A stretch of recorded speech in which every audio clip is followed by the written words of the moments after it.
Hi guys, Thomas and Friends 47 here, and today we're going to be taking a look at the Trackmaster Gina. Now I am very excited for this engine and pack.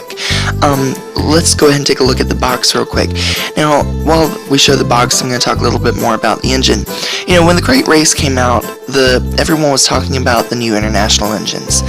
And it was kind of clear that they were there just to sell toys, but then they didn't really make toys of all of them, which always has irritated me. Like, they'll make Gina and Wind Railway and Ashima and Take and Play, and then, you know, they'll do, like, Axle, for example, and Trackmaster, and I know that they didn't make those in those ranges. I'm just saying that's usually what they do. They split it up. So I was really excited when they brought these engines back for Big World, Big Adventures, because we're finally starting to get them in Trackmaster form. And I'm very excited. So anyway, now that we've seen the box, let's take a look at Gina and these cars. I'm actually pretty excited for this. Alright, so looking at the side of Gina here, Trackmaster has, at least with this recent wave, has been adding more and more detail to these engines. You'll notice that the gold boiler bands up here, the gold dome, all the rivet detail, which is really nice, Gina printed on the side, and of course the cab, which is completely painted, so it makes it look like, you know, it's almost hollow. Gina's back, which they could have easily left plain, also has rivet detail on painted buffers, but at least they're not squished. They are regular buffers. The other side is basically the same as the first. I don't like all of this empty space here, but you can't really do much with that because, you know, Trackmaster used that same one body design. You'll also notice that the buffer beams stick out just a bit there and a bit here.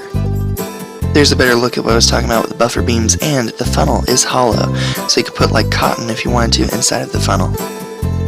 Alright, and then finally the front of Gina, you'll notice her lamps, which are done very nicely, the buffers and coupling rod, and her lamp up here. I will be painting this detail in. Also, kudos to Fisher-Price for not making these lamps hollow. I love that. When you make them hollow, you can see it from the back and it just doesn't look very nice. Next, if you're not excited of this pack for Gina, then you should be excited of this pack for this car. This car is awesome.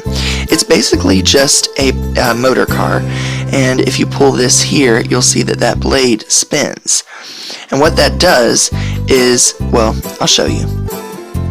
There we go. It's a separate drill attachment, and so as it's pulled along, it makes the drill spin, and it makes it look like it's actually going to drill into something, which is cool. The only issue that I have with this is that it extends just barely over this edge, which means it's not actually gonna hit anything, and then the coupling here makes sure of that too.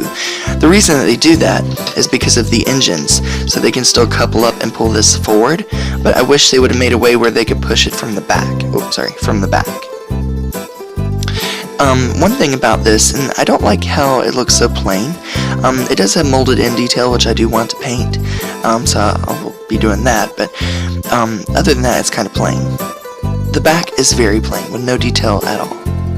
And then here's the other side, also underneath, if you're wondering about that mechanism.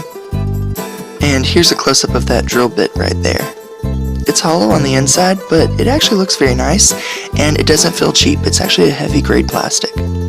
The piece here looks like a fan. I like that, because it's actually like you're building something. And finally, we get a flat car. It's molded in yellow here. There's really nothing to say about this car, other than it's in this pack and it carries the drill bit.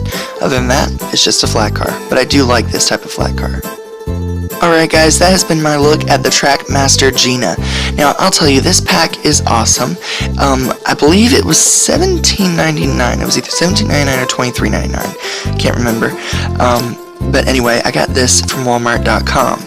And like I said, I loved it. I do think it was worth the price. Now, I will, once they come out in stores more regularly, once they're in stores officially, then I will be purchasing more of them, just for that car and also for Lorenzo and Beppe. Probably get about at least one more of each.